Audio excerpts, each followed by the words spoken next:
as long as people are. Okay. I think that's it. Right. So, got questions up on my phone.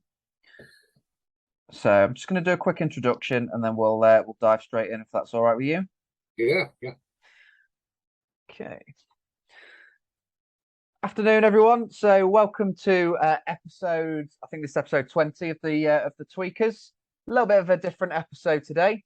So it's just me, just Zack leader, Gareth and Harry, or H Chef, and G Morgs as we will call them, and Taylor are busy working on projects, and we've got a special guest, so it's going to be a little bit of an intimate one-to-one chat today. So we've got Douglas Brown, who works at Douglas Brown PR. Now, many people won't know, but he used to be my university lecturer, God help him.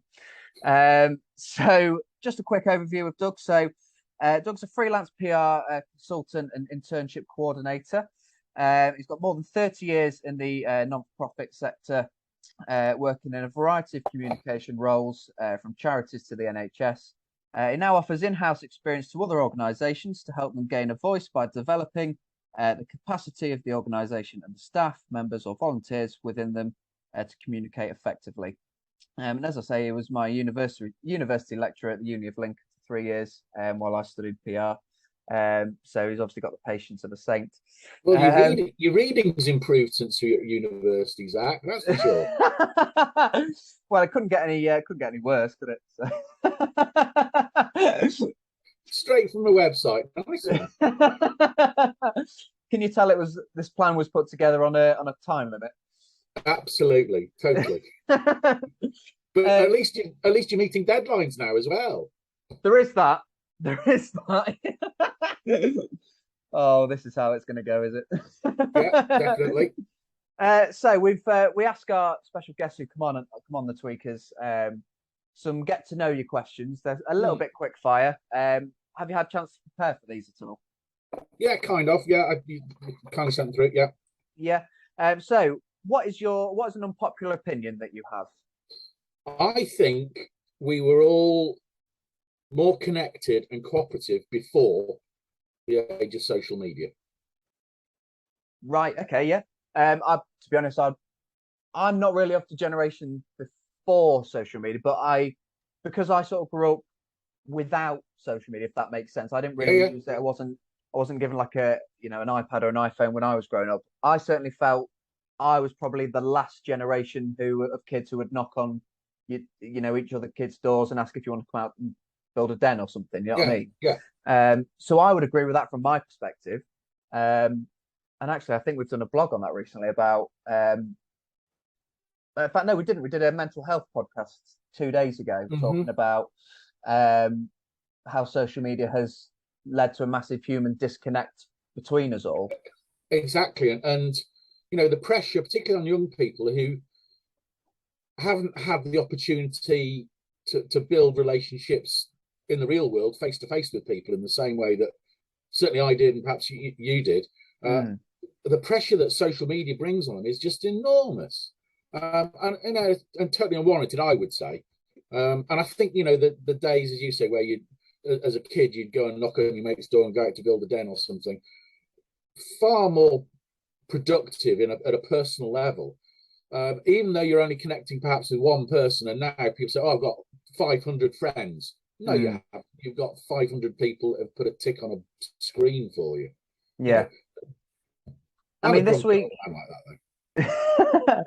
I mean, this obviously next Monday is World Mental Health Day, so it's actually a really good time to talk about it. I mean, we spoke about how half the thing with mental health, certainly in young people, is partially down to social media, in that not only is it a world of comparison where you're comparing maybe your life to other people's, and obviously people will only post the good things on social media, which you'd argue maybe it's not necessarily a bad thing, but you find yourself comparing yourself to other people, and like say the number of friends you've got, the number of likes, comments, all these sort of things, the number of engagement you get.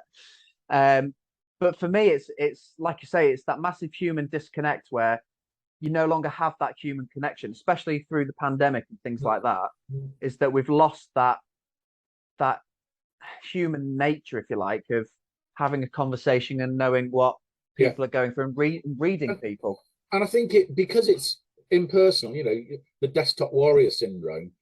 Um, I've been subject to far more nastiness online than I ever have Mm, in the real world. In 50 years of going down and sitting in a pub, I've never had somebody come up and want to start an argument with me. The number of people that will just randomly pick me up. I mean, I gave up Twitter completely because that was just a storm of hate. yeah, And occasionally now I've just had a month off looking at social media just because some of the views that I was coming across were just so nasty. And yeah. no one would ever say it to your face. No, They'll stick it there's on a screen and send it to you. it's a bit. I think now people think, oh, that they won't see it, or I can't see them, so it's then. And even the basic level of human connection, where you wouldn't say that to them to their face because you can No. see how they're going to react. Whereas if you send a tweet that, regardless of who it's to, you can't see the reaction to it, and it takes the human element away from them, knowing that that could potentially affect them. Yeah, yeah. So yeah, no, I think that's a great unpopular opinion. Favorite chocolate bar? Right. Well, actually, I prefer savoury things because I don't have Okay. a particularly sweet tooth. But I would be lying if I didn't admit that there are times when I scour the galaxy for a taste of chocolate. Mm. Literally, Mars to the Milky Way. Craving usually strikes me when I'm busy with my hobby, which is aero modelling. And just the other day, I was building a kit, the Cat double decker. That's a German First World War biplane, by the way. Yeah. So I was straight to the fridge where I keep the chocolate. Past the Milky Bar, where I could keep all of my chocolate. I keep it twixt the cheese and the bacon. And I sat down and had a marathon of a picnic on my own, and I just didn't give a dime. Oh, sorry, have I gone off topic there? Do you know what? If there was one answer to summarize, who is Douglas Brown? That was it. That was amazing. And in all honesty, the actual answer is fruit and nut. Oh, that was a. Do you know what? If there was more of us, there'd be a round of applause. But I'm going to give you a little one anyway because that was amazing. Oh, I don't know what to say. Well, I'm just glad you got it. I was sat there just enjoying it. I mean, if anybody watches this on YouTube, they'll see how much I was just enjoying that, giggling along to myself. That was very good. But the in short, fruit and nut. Fruit and nut. Fruit and nut. Very nice. What do you have a fear of? Do you have a fear of anything? Well, I do have a fear, and I think I've discussed this with quite a few people. And it's not a particularly good fear to have working in the comms PR profession. I have a profound fear of networking events. Okay. I hate that feeling of walking into a room of strangers and having to impose myself into their lives, their conversations, their businesses. Absolutely cold. I mean, I can talk the hind legs off a donkey about my business and about other people's businesses and about what they're doing. It's just walking into that room and having to start from absolute cold. Because normally, you find yourself butting into a conversation between two people that are already in conversation anyway, which I feel is awfully rude. No, I hate it. I just loathe it. Is I it still something? do it, but Yeah. I hate it.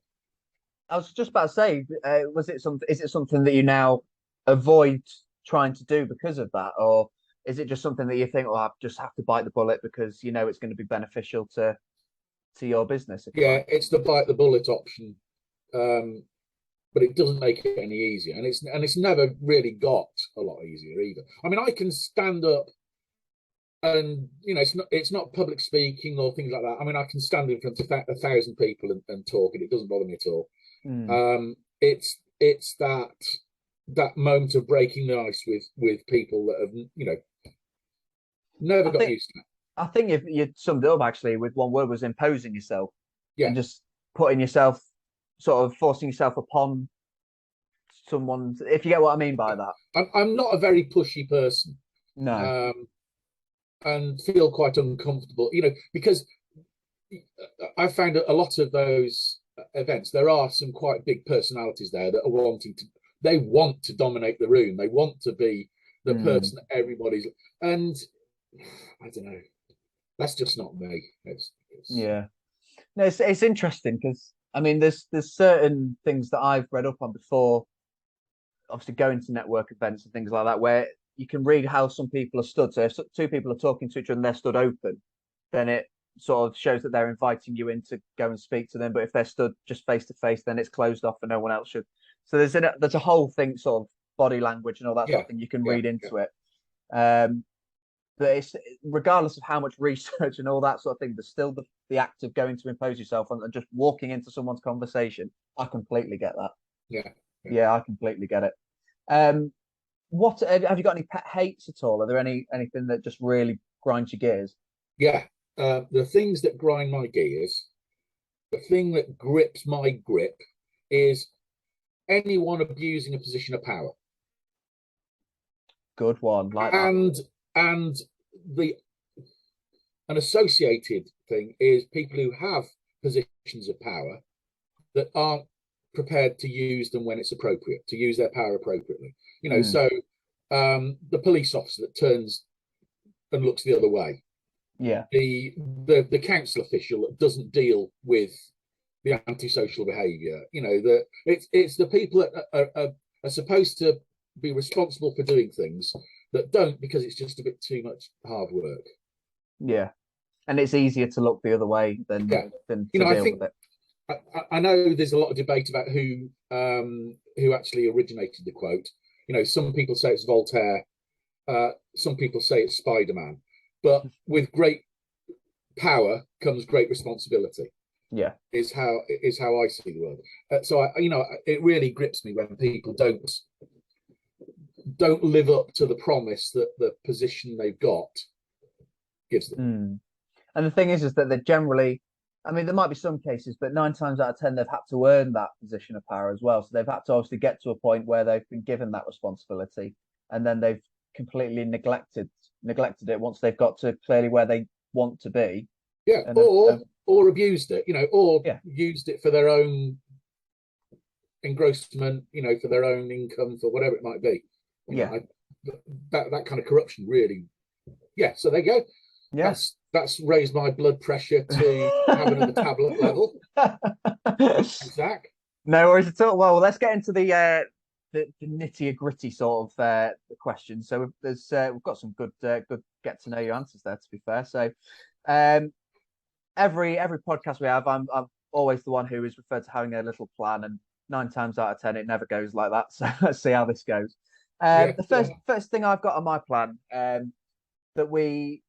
that I found really interesting. So obviously when we have guests on our podcast, we obviously do a little bit of research into what they do and all that sort of thing. And obviously I looked on your website and there was one thing that stood out to me straight away. I think it's on your About Me page. So it's that very first icebreaker, if you like, on your website. And it's the lion story. You'll know what I mean by this.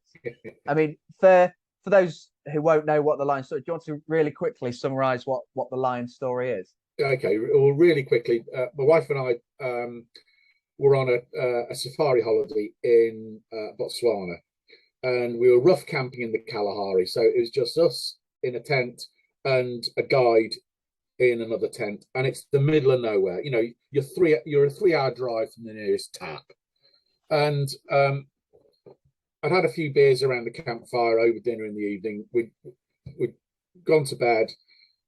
About 3 o'clock in the morning, I woke up, needed a wee. Well, there isn't actually any toilets in the middle of the Kalahari Desert. It was just absolutely nothing. So I thought I'll just nip round the back of the tent. So I went round to the back of the tent, and it was a gorgeous African night. The sky is absolutely pitchy black. The Milky Way looks like somebody's drawn a paintbrush of spangly stardust across it. And I'm stood there in my pants, having a wee. And I heard a stick break just over to my left. So I turned my torch over, and about 10 meters away is a fully grown male lion stood looking at me. And the Kalahari lion are huge, and this big boy was looking at me, and I'm looking at him. and he's looking at me, and I'm glowing because, you know, I am particularly pale skinned. So he's thinking, what the hell is this? And I'm thinking, oh, I'm going to get eaten here. So I'd been on a game ranger course, and they'd said what to do if you're faced with a lion, and it's to back away very, very slowly, keep looking at it, and never turn your back, never run. So I just backed away really, really slowly into the tent, turned the light off, and then the tent just becomes a big rock. They can't see movement, and they're triggered by movement. So woke my wife up with some profanity, and said, you know, to the lines of, I say, dear, there seems to be a lion outside that's been looking at eating me. She got up, and we watched the lion walk through camp. Now, the reason that I put that on my website, because, you know, apart from the fact that it's an engaging kind of story, and it always makes people laugh. Well, I hope it makes people laugh. Yeah. Is that I think it revealed to me the importance of listening to the advice of professionals. There's so much in the world at the moment, the world of today, which basically says, well, you know, I can do this because I want to. I can do anything because I've got the will to do it. Well, actually, no. You need expertise. You need knowledge. That takes work.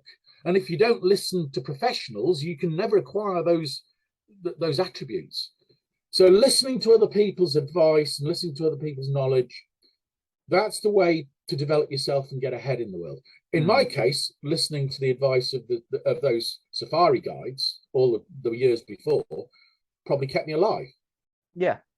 And I think it's really interesting, actually, because obviously we work now with a few different clients in various different sectors and, you know, respects of what they do. And every now and again, you'll come across, you'll pitch for a client, whatever it may be, and there'll be certain things that someone may say, could I not do this myself? It's a really common straight away thought, because obviously at the minute there's a big cost of living crisis, and people are trying to cut down on wherever they can in terms of their spending. So there's the big thing of, well, could I do it myself? And sometimes you're like, well, no. And it's really because obviously we can take away, we'll do various different things. So whether it be social media management, let's say, even just something as basic as that, because sometimes we do just simply manage a company's social media. And what they don't realize is that, well, yes, I suppose you could, but look how much time that's going to take you and take away from other things that you need to do within your business. And not only that, the way you can create this post or create this content and make it engaging and ultimately show your brand and your business the way it needs to be shown. Yeah. You're not going to be able to do that by knocking up a quick post in 30 seconds. Absolutely. And I think sometimes people forget what they're paying for. What they're actually paying for are the 3 years of work that you put into getting your degree. What they're actually paying for is the work that you've done after graduating to learn about the business and to develop your skills and your understanding. That's what people are paying for. Yeah. You know, and they too often they just look at the end point of, I could post some Instagram myself. Well, yeah, you probably could. But is it going to be as well informed and as well shaped as it is by someone who has spent 3 years on a degree, 2 years developing their skills in the business, or in the case of myself and my clients and the work that I do, 45 years of experience? That's what they're paying for. And for me, there's the difference between someone like me and someone who runs their own business, whether it be a small business, just posting something out, is they'll put it out there just for not necessarily for the sake of putting it out, but for nothing more than awareness, if you like. Whereas from my perspective, there'll be a whole lot of market research, there'll be an awful lot of analytics, there'll be everything that goes behind it, knowing exactly not just what to post, but when to post it, having a full schedule in place, making sure it's engaging, making sure the right message comes across. And there's that whole aspect, I think, sometimes gets very easily forgotten. Totally. I'm working with a client at the moment who is, kind of really desperate to get up and running on social media, using, let's have some TikTok and let's do some Instagram and blah, blah, blah, blah. And getting them to understand that they first of all got to step back and think, what are you trying to achieve? Who are you trying to reach? What's the right platform to reach those people? What are the key messages that are going to pull the right strings with those people to get the right response from them? Because the difference between what we would do as professional communicators and what actually anybody can do nowadays with social media is it's very easy to make noise on social media. It's much more difficult to make that noise count, to make that noise a lever for change, whether that's attitudes and opinions or hopefully behavior. And that's the skill that we bring, that wider strategic understanding and knowledge that allows us to, first of all, use the tools much more intelligently and in a much more focused way. But then secondly, that has direct business benefits in that you save money, you save effort, you potentially don't tread on areas that could be damaging to your reputation and to your business. So that's, I think, what, and that comes from the 3 years at university, or doing the CIPR qualifications, or being a member of the PRCA, the Public Relations Consultants Communications Association. Whatever it is, that professional development, that professional backbone that people in the business have, that's what you're paying for. Yeah, 100%. Yeah, completely agree. I mean, how did you begin working PR? So obviously you've been doing it for a lot of years now. You're a massive expert in the field of PR and communications. Where did you start? Oh man, I tell you what, Zach, I completely fell into it.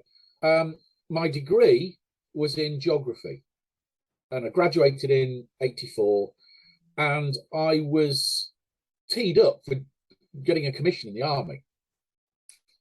And they then decided that they didn't want me, which kind of left me thinking, well, what on earth do I do in my life then? Because that was all I'd ever wanted to do. So I started as volunteering with a wildlife trust in one of the county wildlife trusts.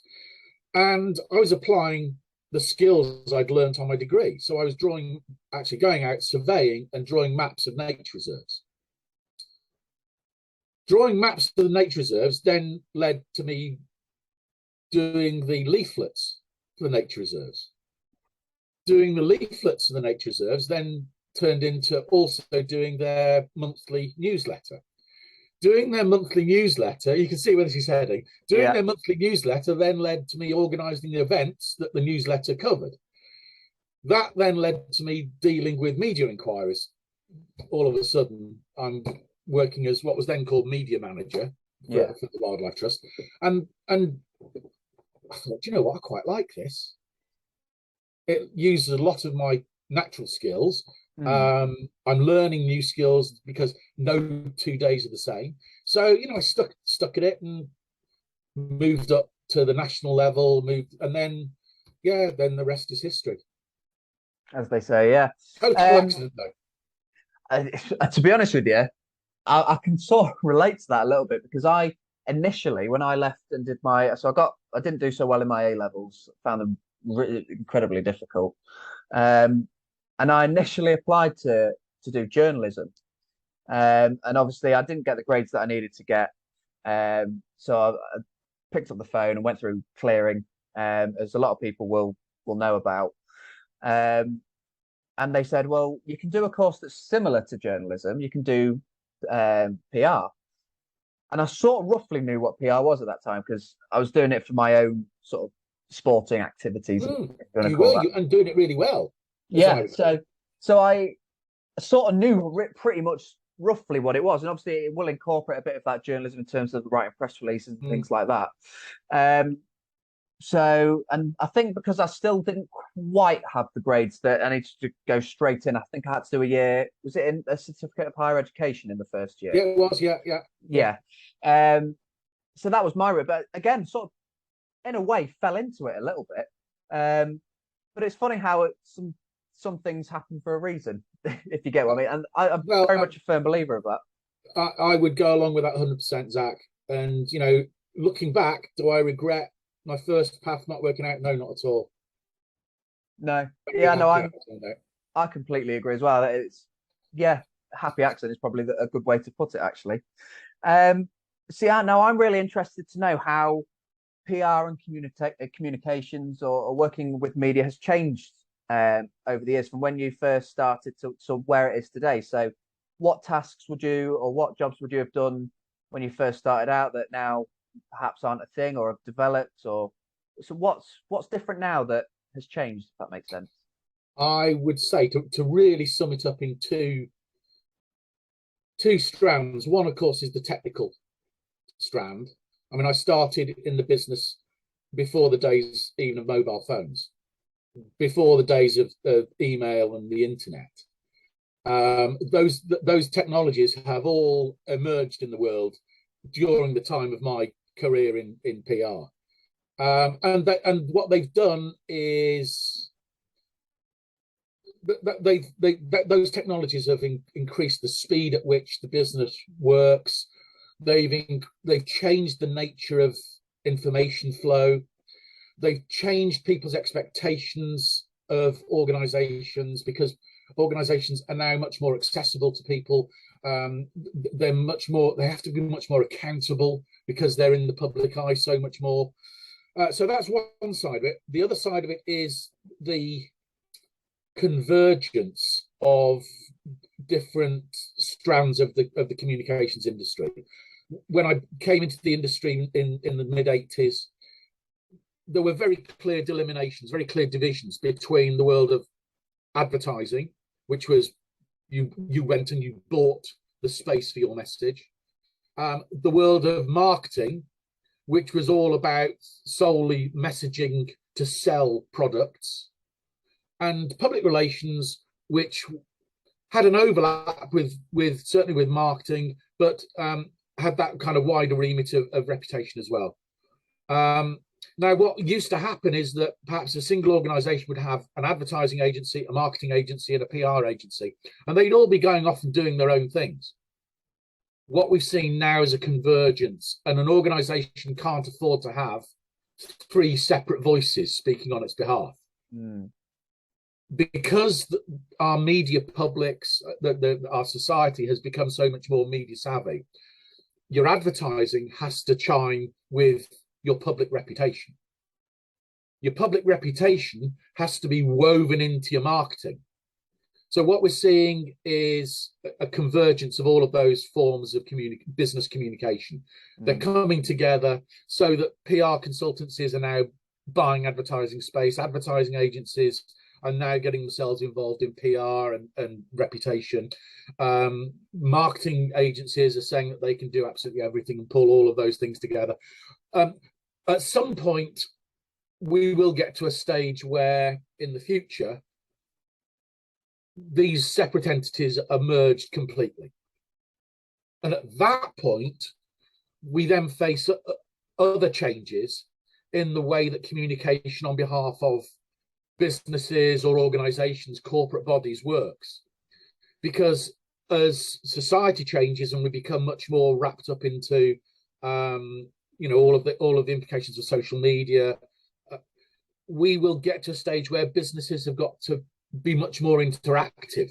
It won't just be a case of them having this big single voice of advertising, marketing, and PR all wrapped together to give them a really big one single loud voice.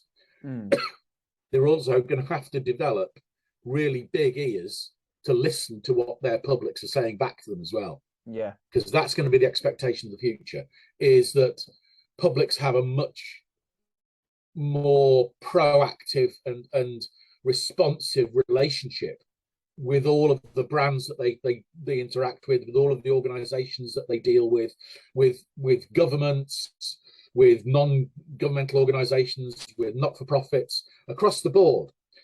The direction of travel is for the relationship to have a lot more balance to it between them and what they say and the people that they're saying it to. They've got to start listening much more. Yeah. I mean, I can completely agree with that, because certainly when I first came into the role that I'm in now, there was, and even now still when I talk to potential clients or even clients that we've got, is that the expectance of PR is that it's still very much the old, what would now be called old school PR, in the sense of just getting it in the press and getting it in getting it on paper, in papers, all that sort of thing. Whereas now it's like there's a lot more. So I've written a blog about this for our website, and the way I looked at it was it's a lot more. There's a lot more strategy in that sense to it, in the sense that I read the blog and I found myself actually marking it as I was going through. What did I get? And it was a first. It was a first. That's all right. 70%, definitely. I don't think I got a single first while I was at uni, so that's all right. Things have improved. But no, I think it certainly is a lot more strategical, and that even the things that now would be considered marketing probably before, like you say, are now involved with that sort of PR. They've all sort of come together in one. I'm going to look like David Brent from the office now, but they've all come together in one big melting pot. And but they have, and I find it really interesting because there's still that expectancy that PR is just getting us in the press, and it's not that anymore. There's a lot more to it. Let's face it. It isn't even media work. It isn't difficult to get yourself into the media. No, it's not. All you've got to do is step out all you've got to do is step out onto the street with a pistol and shoot someone. There you go. Well, you've got the headlines. Getting yourself into the media with the right messages, with the right story, with something that represents who you actually are and what you actually stand for. That takes an understanding of the values of the organization, developing an understanding of the personality of the organization. That's where that's one of the directions of travel. All of the things I mentioned before is taking us in. And I think it increases the likelihood and the need for people with a comms background sitting at board level and being involved in the really big decisions of how businesses shape themselves. Yeah. And I find now that what certainly a wider audience of people now expect is that they expect a human element and a genuine element from brands, is that it has to be a lot more relatable now, purely because I think a lot of it down to social media, because the people now, for want of a better phrase, they now see through the bullshit of that sort of blanket that you put in front of a brand to make it to separate the two, and people don't want that separation, or they don't relate to that separation anymore, which is why TikTok is now a big thing for brands. I think in a way, Zach, it goes back to my my grumbling previously about social media. I think an awful lot of people got fooled by social media, thinking, well, actually, it's given us a huge platform and we can say anything we want on it. Yeah. They're forgetting that the people that they're saying things to have actually got a history of more than 10,000 years of humanity, of reading people and understanding what people are like and getting a feel for personality. And at an individual level, people are very, very good at that. We aren't actually bad at spotting people that are being insincere. Brands have got to get their heads around the fact that you can't, as you said, bullshit people anymore. You've got to be genuine. You've got to be true. And a lot of organisations haven't even got to the stage of understanding who they are themselves before they're trying to go out and tell people about this is who we are, buy our products. And I think, I've got a perfect example for that, in that we've just taken on Taylor, who is he's our junior web developer now, but he's also our Twitter manager, if you like. So for the brands that we've got for our own brand and the clients, he manages their Twitter. And because obviously he's at apprenticeship level, there's a certain element of learning that he's got to do with that. And the very first thing I gave him was a Twitter starter pack, a Twitter provider, a pack for it. Say if you've got a brand that wants to set up their own Twitter profile. And it is really good, to be fair. It literally breaks down in simple forms. What are your values? What do you want your message to be? What do you want people to see you for? And what are your beliefs and things like that? So he filled all that in, and it gave him a completely clear understanding of what we believed in, what we wanted to put out there, how we wanted to say things in certain ways, what we didn't want to cross into in terms of things we did, we didn't, certain things we'll sit on the fence with, certain things we wouldn't even get involved in. And I think there's a lot of businesses out there who don't even consider their voice. And for me, that's a foundation of everything they do in terms of their messaging they put out now, because they don't even understand, not even necessarily what they're saying, but how they're saying it. Absolutely. I mean, it's quite an interesting dynamic, Zach. I mean, for me, it's dead easy because I can speak on behalf of Douglas Brown PR, and it's straightforward because Douglas Brown PR is me. Yeah. Once a business grows, you've got to start thinking that the business can't necessarily be the personality of the chief executive or the comms manager or the director of marketing. And in far too many businesses, it is. No one stood back and said, you know, we have to develop a corporate personality. We have to develop a set of corporate values. And everybody that works for that organization then has to buy into those. Yeah. They then have to, you know, to live those values every day they're working for the business, to actually put the business's values and the business's personality into practice. And this is where now it like really nicely fits into like the internal side of PR and communications, and the messaging that you have internally with your brand or your company, that your staff believe in your company values and they do everything to represent those, if you like, and to put those out into the outer sphere, if you like. Absolutely. And again, you know, and without wanting to sound bullshitty kind of and this is what we get paid for, what we're having a conversation about now might be new to an awful lot of people in business, or it might sound really challenging, but it actually isn't. It's really basic stuff, but it's so important now, and it's going to get more and more important in the future. You know, really gripping the identity, who your organization is, who your business is, what it stands for, what its values are, how it represents those in the way that it does business. In the future, that is going to be how business gets done. You know, we've shifted already from an exchange economy where businesses could just produce things and sell them, and in return they get money. Now they've got to maintain relationships. Yeah. And the relationships only work when you have a consistent corporate personality, when you have that consistent idea and delivery of who it is you are and how you want to be seen.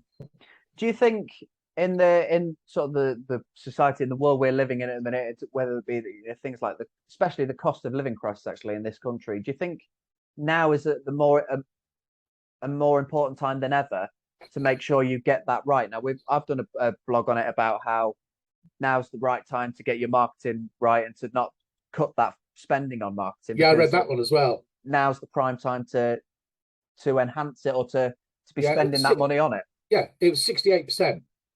Okay. Oh, good. Yeah. Oh, not quite first. 2% off. I'll get there. Tell you what. Well, I like to keep people hungry with the marks as well. No, I think you're actually bang on there, and you know that there is very well-known, quite well-known research from the comms industry, particularly from the marketing industry, that shows in times of a recession, the marketing budget is one of the first things that businesses cut. Yeah. And the research shows that it is the worst thing that a business can do. The businesses that thrive in times of adversity are actually the businesses that up their marketing budget. And I know, you know, if there are people in business who are watching this and seeing a couple of comms people talking to each other, they'll be going, well, they would say that, wouldn't they? But guys, honestly, it's the truth. You know, this is the time to spend on your reputation. This is the time to invest in your corporate personality, your brand, to really push that home, because it's those things now that matter in a business. Yeah. You know, even though people may not be able to buy your brand, if they're aspiring to it because they still see it out there, they still see what it stands for, they still desire it, when they have money, that's where their money will be spent. Yeah.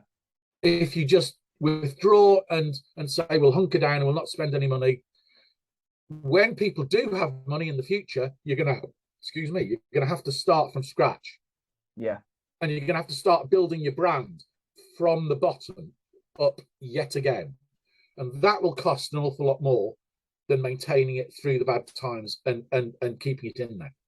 100%. I mean, the example I think I used on that blog post was Amazon, and it was around the time of the I think it was the 2008 financial recession, wasn't it? And it was the time when they were starting to bring out the Kindle, and they marketed it. They increased their spending on their marketing for the things like the Kindle because it was the way things were working. People were spending less on days out and things like that, and they were spending more on reading and being at home and reading books. So they did a clever marketing strategy to really use the times with that particular product, if that makes sense. So I think you've got to possibly relook at your strategy, but you certainly don't cut it, and you be clever with it.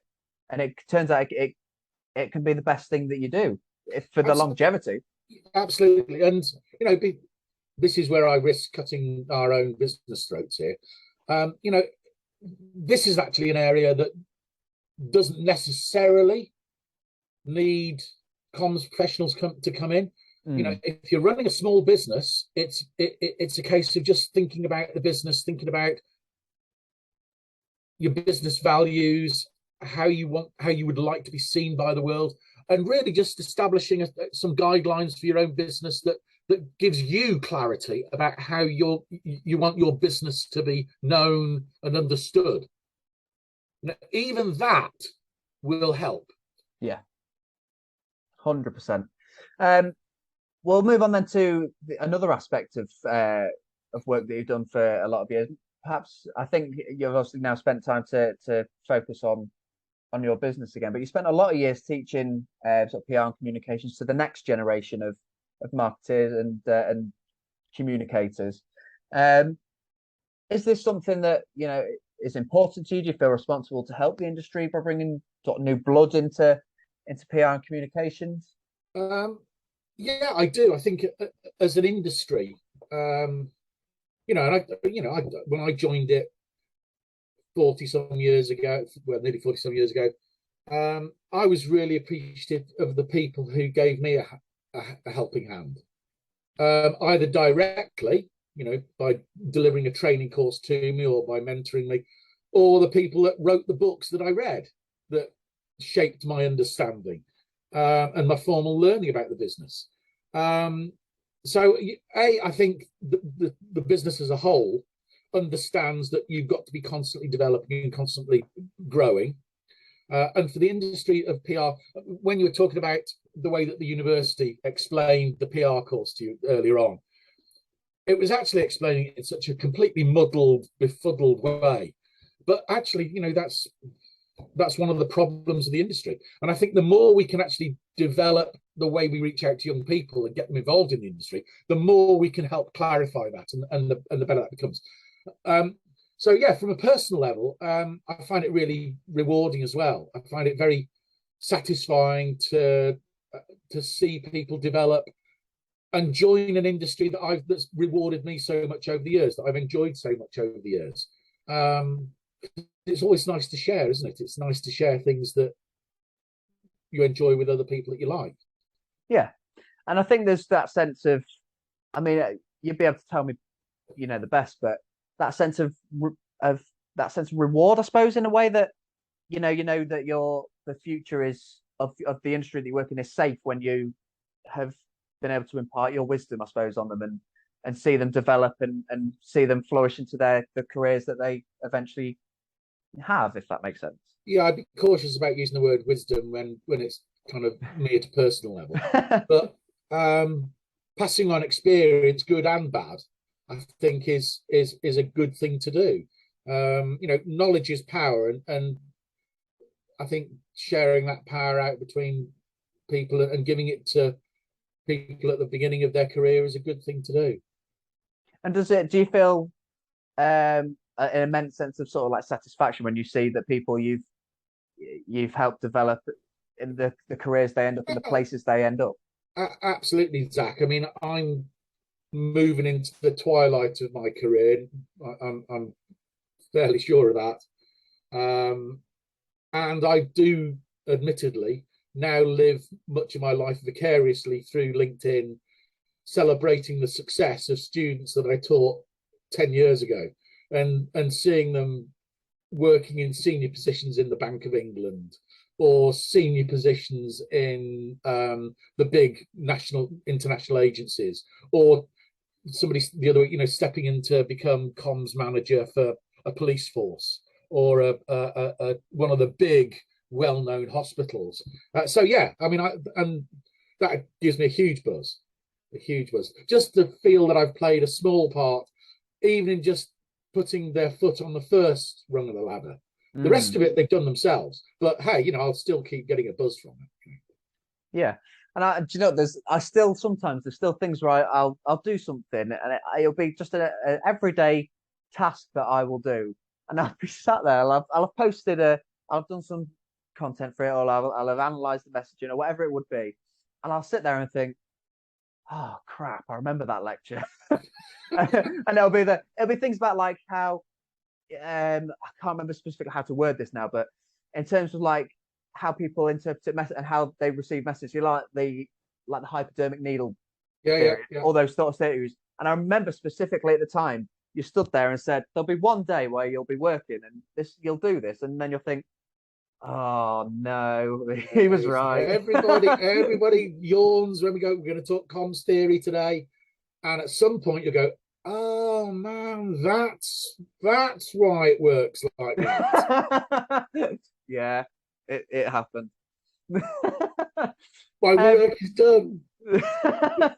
On that note, Doug, it's been amazing to have you on. I could spend hours sat here talking, but I mean, we've both got to get back to work, really. But it has been amazing to have you on the Tweakers, and hopefully we may even have you back on again at some point. Yeah, I've been delighted to pitch back in at some point, mate. Really enjoyed it. And good catch up. Yeah, absolutely. And we'll grab a coffee at some point and have it. We'll natter away into. You're getting a gin and tonic for this. That'll do. I tell you what, I know a nice bar. We'll go somewhere on a Friday night, and yeah, we'll drink the night away. You're on. Thank you very much, Doug. Right, Zach. Cheers, mate. Thank you. And that was that's episode 20 of the Tweakers, everyone. So tune in next week. We've got another special guest on. Next week we've got Dave Neal, who is the PR manager for Rich Energy OMG Racing Yamaha in the British Superbike Championship. He'll be on with myself, Gareth, Harry. Taylor may join us depending on if he can move from his desk. And we will we'll have Dave on next week. So make sure you tune in. It's available on Spotify, as you well know. We'll speak to you next week.